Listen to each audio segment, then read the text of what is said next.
Guys, dito tayo sa SM, magbabayad tayo ng kuryente.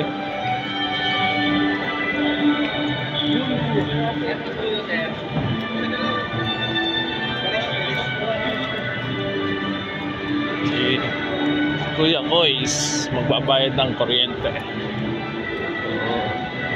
Sana magsipa ang pila kung nandito tayo sa SM Rosario.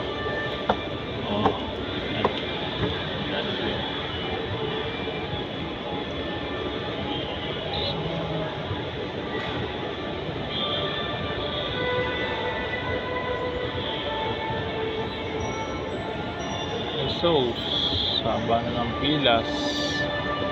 Ayun na nga, sinasabi, mahaba ang pila. So, ito. Tatanong tayo dito.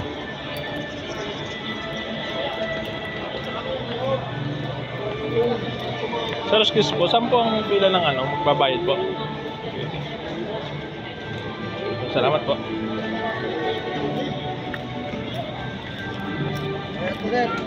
Pasok.